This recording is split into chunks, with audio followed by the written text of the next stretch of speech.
walked out of those homes. No one pulled them out. No one forced them. What do you see that I don't? Show me. Where did you What's going on there, YouTube land and also social media lands? Welcome to an all new video. In this video, we're doing a movie review of a new film that just came out this past weekend. And is a new film from the guy that made Barbarian. So we're going to get right into that. Before we do that, make sure you hit that subscribe button so you don't miss this video and the other videos I put up. As always, people, if you enjoy my content here on YouTube, definitely check out my other social media platforms, such as X, Facebook, Instagram, Threads, Patreon. Pretty much post on these regularly, so definitely check them out. As always, let's get right into this. So welcome one and all to an all new video. So like I was saying before, we're doing a movie review of a new film that just came out this past weekend. And is a new film from the writer-director of the film Barbarian called Weapons. Yeah, Weapons. Yeah, Weapons. So Weapons is the newest film from the director of Barbarian and also the director of a few other things over the years and producers of things. And Weapons is one of those films, you know, that the trailer looked really good. The thought process, you know, from what you got from the trailer looked interesting. And at the same time, it's just like with Barbarian, it was very not telling you exactly what it's all about. And definitely Weapons is one of those films. Because, you know, this whole time you're thinking this is like some quest to abduct children type of deal from what you see and stuff like that. Or why did they all of a sudden leave at 2:17 a.m. and all this kind of stuff. And you're just kind of like thinking, is this like a, you know, child abduction movie or is something like this? But completely not what I thought it was going to be. And really surprised me what it actually ended up being. I didn't read any spoilers going in or anything like that because I wanted to go with a fresh eye. And surprisingly, you know, this film was really decent up to a certain point and then it kind of fell off for me. Now, you know, just like Barbarian, same thing. It was really strong and then all of a sudden it fell off when it got towards the end. And it's just too bad because this film had a lot of great potential to be a really phenomenal film. But I definitely think that people that have been talking about this film, definitely I feel they're over-exaggerating how great it is. Because it definitely is nothing new and it's nothing really, you know, ingenious. But at the same time, it's kind of like, really? That's what you decided to go with? It was kind of that kind of deal for me.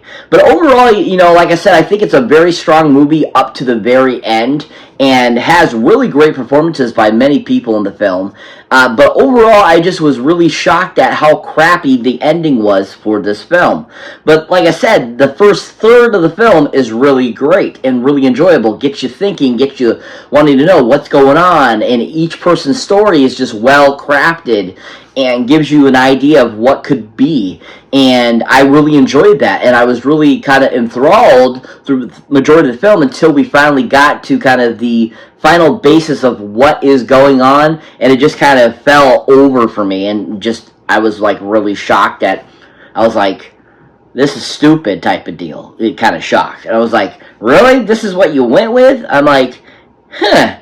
And also at the same time, the director of this film, I don't know if he has a mother issue. Definitely because he definitely seems to go for mother figures as his bad guys in the last few films I've seen him direct. And I was kind of like thinking to myself, what, another mommy type of issue thing? I'm like, what the hell am I watching? I'm like, what is this, a PSA for people with mother issues? So yeah, definitely that too was like kind of like, huh? Like, really? That's the same path you're going here? But overall, I think that the film had a really great third of the beginning of the film. And then, like I said, I felt that it really fell over at the end. Now, this happens to be directed none other by a director that goes by the name of Mr. Zach Cregger! Oh yeah, Zach Cregger! Woo! Zach Cregger! Yeah! So like I said, Zach Cregger, he directed Barbarian and wrote it. And also he was a producer on that recent film called Companion, which was a really great film. And, you know, I think overall, you know, I think Zach did a decent job with the film. I thought, you know, he really encapsulated the beginning of the film up to, the, you know, kind of the first third of the film really well. But then it seems like he just all of a sudden was like, I gotta finish this off. and this is what I'm going to put it as, and just kind of like didn't put any thought into officially what exactly it was. And I was a little surprised that we didn't get more information on what the, main story really was about and why this was happening in this town and all this kind of stuff. And he gave us a little bit of stuff, kind of a thought process into what it was. But I feel it didn't get explained well enough. And so for me, if you don't explain it well enough, I'm going to be like, I feel like you half-assed it. You didn't do it fully. And that's how I felt the remainder of the film got. Because I thought that the first part that he directed it beautifully. He gave us those great stories of each of the different characters and showed us their kind of intersecting paths between each other. And I think that was just really well done. And I really enjoyed that. But overall, the film itself just felt completely in disarray because of how crappy the ending was. And it's just too bad because it could have had a really great solid ending, and with more information could have been even more interesting if they had given us that information. And it's just too bad that he decided not to really put that much focus, I felt, into that finale. And, gave us, some action and everything, but didn't really give us much explanation of 100% of the main villain. And it's just too bad because I think that if they had done that, it could have been so much more better, and it could have been a way better 100% film that I feel, yes, definitely, this is a really knockout film. And, up to that third point, like I said, I think he really did a good job with that. Now, if you haven't seen anything else Zach Cregger has done, definitely a film to check out of his is a film that he made with the troupe that he started out with, The Whitest Kids You Know. And he put out this film back in 2009, which I find really enjoyable, and I think he just does a really good job with the film, being a co-director of it. And that, of course, a film called Miss March. Yeah! Miss March. Yeah! This is a great film. He actually plays in it. He's an actor in it, and he plays a person that's in a coma, wakes up to find out his girlfriend's a Playboy centerfold type of deal, and I think it's absolutely freaking hilarious. And I think, he started off really great in the comedy elements and stuff like that, and him going into doing these, horror films, I thought was very interesting and different for him, completely shutting himself away from what exactly he did. But I think with Miss March, he did such a great job as a co-director. He gives a really solid, early 2000s, before the 2010s, raunchy comedy type of deal that was really fun and enjoyable. And I think that it gave a lot of that great Whitest Kids You Know flavor. And I thought he directed the hell out of it and gave us a really fun film. And I think it showed that he has some really great directing chops on him, which what he has shown in the beginning of each of his films. And, unfortunately his writing, I don't 100% agree that it's the best, but I definitely think he has some great writing talent that shows in usually the first third of his films. But overall, I think Miss March really showed his best pinnacle of how great of a director he is. If you haven't seen anything Zach Cregger has directed, definitely check out Miss March. He did a really phenomenal job of that. But overall, he did a decent job with Weapons. I just wish the ending and the writing of the ending could have been better. But overall, I really enjoyed what he did with the first third of the film, and he just gave us these really great stories and really well directed it. I thought he had a great eye too for the action sequences that were done really well, and I enjoyed the action sequences and enjoyed kind of the little bit of humor that was in it, that of Alden Ehrenreich and stuff like that really played off well throughout the film. And I like what he got out of it, and I like that he really brought a really great strong presence to the beginning of the film.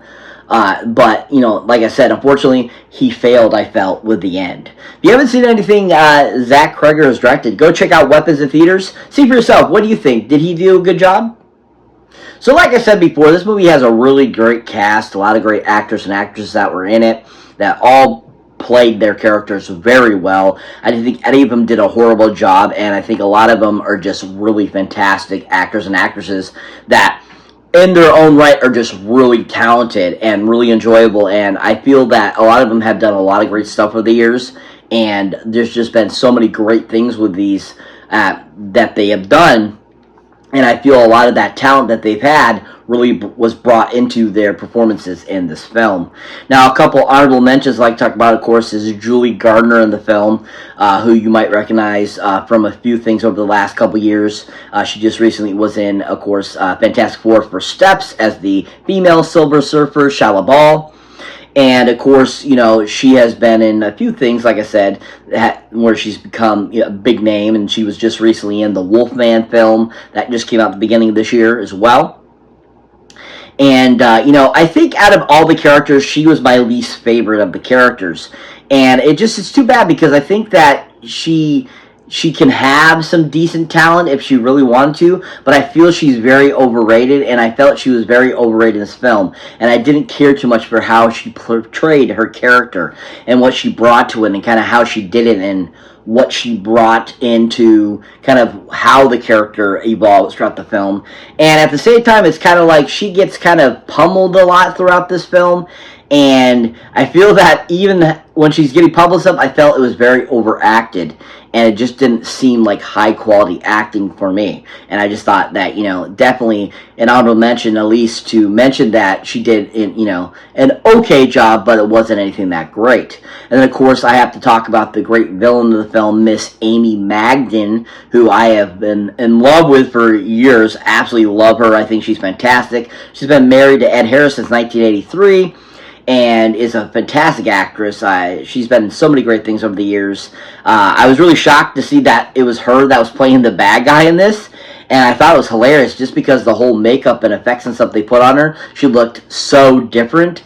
And, you know, I think that it was kind of funny how she portrayed the character, and still I think she did a pretty decent job for kind of I think not the greatest villain, but at the same time, it's kind of like what she did with it. I still thought she did a really good job. But of course, you might, you know, recognize her from, like I said, several things. But the first thing I ever saw her in was, of course, Uncle Buck. And I absolutely have loved her since that film, and I think she's really fun. And I think that she did an overall decent job as the villain, and her untimely demise in the film, I think, is, you know, done very interestingly, and she plays it very well. So I definitely wanted to mention those two great actresses, or at least one great actress and an okay actress in their own right, for I thought what they did was pretty decent. But to start us off is none other than kind of one of the other main characters along with Julie Gardner in the film, Mr. Josh Brolin. Oh yeah, Josh Brolin. Woo, Josh Brolin, yeah. So Josh Brolin, of course, you might recognize as the voice of Thanos from Avengers: Infinity War and Endgame, and also his little bit part or end credit in the previous film before this. And, of course, you might recognize him from, you know, Mob Squad. You might recognize him from No Country for Old Men. You might recognize him for a slew of things over the years. And he has just become a really great actor. I've always enjoyed him. And I think that over his career, he's done a lot of great different characters and parts and stuff like that. And he is just a really freaking awesome actor, and I always enjoy him in anything he usually is in. I think he does a really decent job, and I thought he was decent in this. Thought he did a really good job. I enjoyed his character. I thought it was a very interesting character, and I liked where he took the character, and he definitely was, you know, very over the top with, you know, what he was trying to get done to find his kid. But as you can understand, you know, if you were trying to find your kid, you do crazy things too as well. And I think Josh did a good job of portraying that and giving us that really great kind of you know, idea and good, you know, prospect of what a person that lost their kid would be doing. And, you know, unlike, you know, with Julie Gardner, who is just a teacher, and she didn't really, she knew the children a little bit from being their teacher, it wasn't like they were her kids. So I felt she tried to play them like they were her own real kids, and it kind of overshadowed, you know, kind of the real thought process of that it's one of these kids is really Josh Brolin's kids. And so I think that's another reason why I thought she was kind of over the top with her characterization too. But I absolutely loved Brolin as his character. I thought he did a great job. I mean, some of his sequences where he's in the action sequences were done so well. He did them very well, and he just really kicked butt. Now, if you haven't seen Josh Brolin, I think definitely a great film to check him out, and it's a great film that came out 40 years ago now, called The Goonies. Yeah! The Goonies! Yeah! Absolutely love him as Brand. He was so phenomenal as that character, as the older brother of Mikey. And I just always was like a big fan of his since Goonies. And I think that he just was so cool. I was like, oh, I wish I had a big brother like that, etc., etc., and stuff like that. And I just thought he was so cool and awesome. And I just really enjoyed what he brought to it. Being his first role, I thought he did an amazing job. That really showed that he has some great acting talent that we would later see in other films, such as Mod Squad, Night Watch, No Country for Old Men, Jonah Hex even. I think Jonah Hex he's phenomenal in too, even though that movie got really bad and panned. I mean, he is just an awesome actor, and the Goonies really shined and showed he has some great acting ability that he would later on get to really prove in other performances. And I just really always have enjoyed him in that. I think it's a really great film because of his presence in the film. If you haven't seen anything Josh Brolin's in, definitely check out The Goonies. He was absolutely fantastic in it. But overall, I really enjoyed him in Weapons. I thought he was a great addition to the film, and I think overall his character was really done well. If you haven't seen him recently anything, go check out Josh Brolin in Weapons. He did a decent job. So that brings me to the next actor I'd like to talk about that was in this film. And that is none other than the police officer in this film, Mr. Alden Ehrenreich. Oh yeah, Alden Ehrenreich. Woo, Alden Ehrenreich, yeah. So Alden Ehrenreich, if you haven't seen him, of course, he was in Han Solo, the Solo story, where he portrayed Han Solo, young version of the great Harrison Ford. He's been in a few things over the years. He's become kind of a great character actor who I always thought was a decent actor, and I thought he was really good in Solo, a Star Wars story. And I was like, I wonder if he's going to do more stuff because I really enjoy him. And the thing about Alden is that he's a great actor, but I feel like he's gotten into this kind of slump of roles of playing pathetic loser type of characters, and that's what he kind of plays in this film. And I was a little surprised because that's exactly the same kind of character he played in Ironheart recently too, and I was just kind of like, what's going on here? Why is he playing like these pathetic characters? And he could have been so awesome in this film and just was, you know, decent in it, but overall I just was really disappointed with just what he ended up doing with the character. I mean, he had some really great moments and stuff like that, especially when he was dealing with that homeless guy that was kept trying to find money and stuff like that to get his drugs and stuff like that.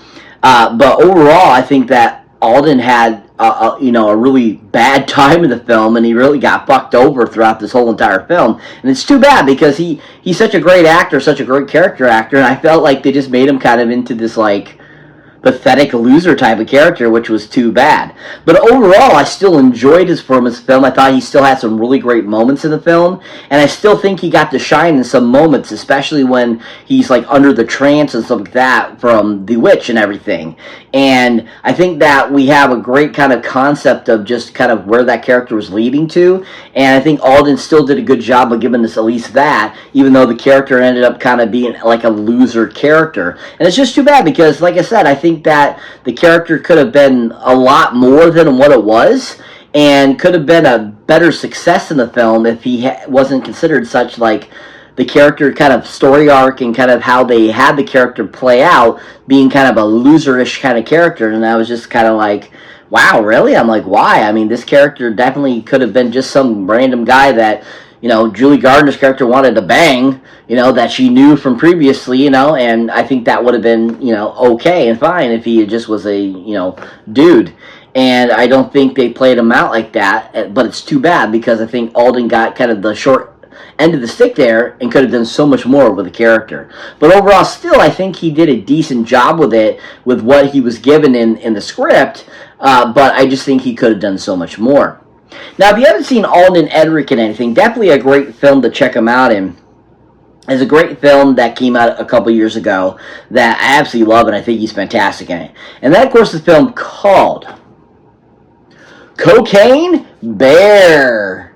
Yeah! Cocaine Bear. Yeah! So Cocaine Bear is a great film that came out a couple years ago that's based on a true story, basically about these drugs that end up landing in a specific area in the Midwest, and this local bear ends up getting into it and eating the cocaine, and goes, basically goes kind of crazy. And that's what pretty much this movie is about, is this crazy bear that ingested all this cocaine. And Alden Ehrenreich plays this character that ends up intermixed with this whole bear situation, and he's freaking hilarious in it. And I love when he gets stuck under the bear. It's absolutely freaking hilarious, and Alden played it so well, and so well orchestrated, and just really played it out very well. And it just was like super funny and enjoyable at the same time. And I think it really shined what I saw in his acting in Solo, A Star Wars Story. And he just was so freaking awesome, especially when he's like dealing with, Ice Cube's son and everything. And they're like having their conversation, and how he's kind of like being kind of a loserish type of character, but at the same time was still very funny and very well orchestrated and well played. And I just really enjoyed kind of how he was like, he was more definitely not as loserish as he was in Weapons, but at the same time he still was so freaking awesome, and he just played it out really well, and I just really enjoyed him in the film. If you haven't seen Alden Ehrenreich, I think definitely check him out in Cocaine Bear. He was really phenomenal. But overall, I thought he was decent in Weapons. I thought he could have done more with his character, but overall I think that he did a decent job and was a decent addition to this cast. If you haven't seen Alden Ehrenreich anything recently, go check him out in Weapons. He did a decent job. So that brings me to the final actor I'd like to talk about that was in this film. And that is none other than a great character actor who is fantastic, has been in a whole bunch of Marvel films recently, and it just is a really fun actor. And that, of course, is Mr. Benedict Wong. Oh yeah, Benedict Wong. Woo, Benedict Wong, yeah! So Benedict Wong you might recognize, of course, from a slew of things over the years. He was recently in a TV series a couple years back, where he was a teacher for these superhero kids and so forth, and he was, been in other things over the years, and is just a really great talent who's always enjoyable to watch and always brings real fun to his characters. And I always enjoy his characters. I think he does a great job of bringing those to life, and I just really always enjoy him, and I think he does a decent job, and he's a really great actor, I feel. And I think he does a great job of bringing that to his character in Weapons. Even though his part wasn't super huge in the film, it still was a really decent part that really, kind of left an impression on you. It was a really decent job, and having to act a certain way and stuff like that really played out well and really kicked butt. And you just thought, like, wow, what Benedict did here, he did an amazing job, and you're just like, holy crap, I can't believe he just did that. I can't believe he just did that and this and that. And he just was so freaking awesome, and I just absolutely loved his character, and I thought it was a super hilarious version of himself. And I think overall he just was really amazing in the whole entire film that we did get to see him, and even his demise is crazy and all that kind of stuff. And I just think that, he does a great job of giving us what he does and just plays it to the T, and just makes a really fantastic performance in this film. Now, if you haven't seen anything Benedict Wong has been in, definitely a great series to check him out in is, of course, the great films known as, from Marvel Studios, the Doctor Strange films. Yeah! The Doctor Strange films. Yeah! So his character in the Doctor Strange films, of course, he's been fantastic as that character, as Wong. And, he plays so well opposite of Benedict Cumberbatch. And I think that they work so well together and everything, and he is just so badass as his character. And I think these films really shine and show Benedict how great he is as an actor, how he's great at comedy, how he's good at even being serious, he's good at just overall being a decent actor that you find entertaining, you find evolved, you find always brings a different approach to his characters. And that's what he did with his characters in the Doctor Strange films. And I just think he really kicks butt as that character, and I think it really shines on what he is capable of as an actor. And I think that plays off into his filming of Weapons. If you haven't seen Benedict Wong anything, definitely check him out in the Doctor Strange films. He was absolutely phenomenal. But overall, I really enjoyed him in Weapons. I thought he was a great addition. I thought his character was interesting, very different, and definitely not what I expected. And overall, I think that he did a decent job and was just really fun. If you haven't seen Benedict Wong and thing, definitely check him out in Weapons. He did a decent job. So what is Weapons about? Basically, the premise of the story is in this town, in this one particular class, all of a sudden 11 kids go disappearing at 2:17 a.m. in the morning without a trace of where they go. And it just shows like basically kind of like there's nobody that took them, they left on their own accord, and they just disappeared. And basically the film's about, the people that, were involved, the teacher of the classroom, some of the parents and stuff like that, trying to figure out what happened to the kids and finding them and bringing them back home, and kind of what led to them leaving and all that kind of stuff. It's a very interesting story. It's really intriguing, like I said, the first third of the film, but really the letdown of the film at the end is just what they decided to go with as the main cause of this. And I just was expecting so much more out of that. I was expecting it to be something different, and also I just think that it was pretty kind of like, I'm going to fall on this and use this as what it is. And I just thought that it could have been something even better or crazier and could have gone all the way out and just given us something better.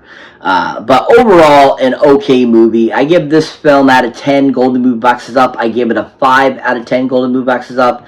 It still was very entertaining, the first third of the film. Just the ending let me down. And I think that it's still a very fun film to check out and at least watch at least once just to see what it's all about. I don't think it's as great as everyone's putting it out to be, but overall I think it's an okay, decent film. If you haven't seen Weapons yet, go check it out in theaters now. See for yourself. What do you think of the film? So that's it for this movie review, guys. As always, thank you for watching. Thank you for liking. Also, thank you for subscribing. And if this is your first time here, or you have been here before, don't forget to check out any other new videos you haven't seen mine yet. As always, people, huge shout out to my new and old subscribers. Thank you so much for being a part of the channel. But as always, if you want to really help support the channel, please check out my Patreon page, where you can get all kinds of extra accoutrement you don't get here on my YouTube channel. Plus, also, you get merch, you get suggestions on what I do next, you get to pick something for me to review for you, and all that kind of cool stuff. So, definitely check that out. As always, catch you in the next one.